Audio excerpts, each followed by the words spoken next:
the pleasure to present to you Dr. Martin Luther King, Jr.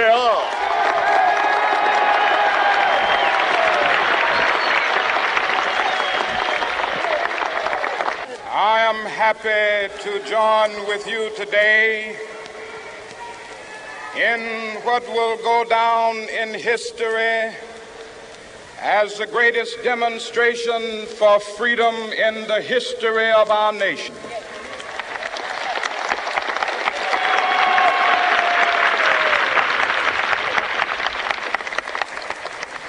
Five score years ago, a great American in whose symbolic shadow we stand today signed the Emancipation Proclamation. This momentous decree came as a great beacon light of hope to millions of Negro slaves who had been seared in the flames of withering injustice. It came as a joyous daybreak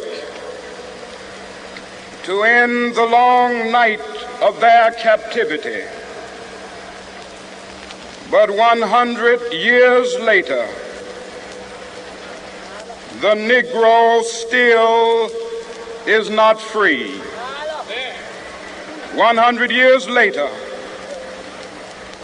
the life of the Negro is still sadly crippled by the manacles of segregation and the chains of discrimination. 100 years later, the Negro lives on a lonely island of poverty. I have a dream that one day this nation will rise up and live out the true meaning of its creed. We hold these truths to be self-evident, that all men are created equal.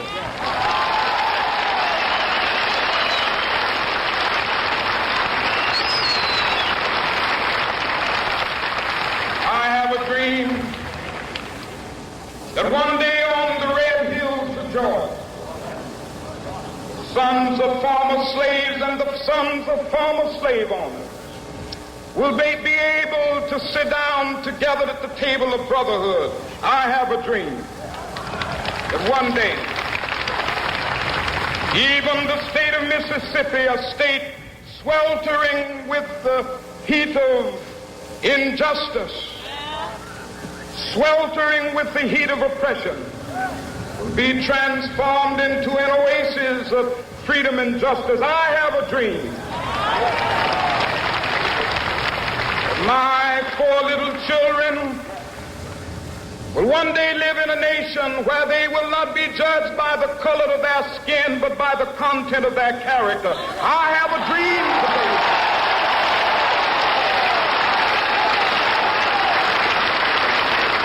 I have a dream that one day, down in Alabama, with its vicious racists, with its governor having his lips dripping with the words of interposition and nullification. One day right there in Alabama, little black boys and black girls will be able to join hands with little white boys and white girls as sisters and brothers. I have a dream today.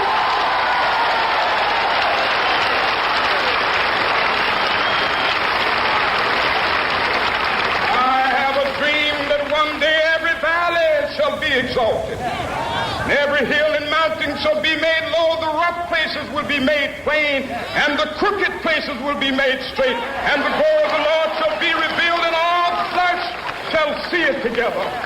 This is our hope. This is the faith that I go back to the South with. With this faith, we will be able to hew out of the mountain of despair a stone of hope. With this faith, we will be able to transform the jangling discords of our nation into a beautiful symphony of brotherhood. With this faith, we will be able to work together, to pray together, to struggle together, to go to jail together, to stand up for freedom together, knowing that we will be free one day.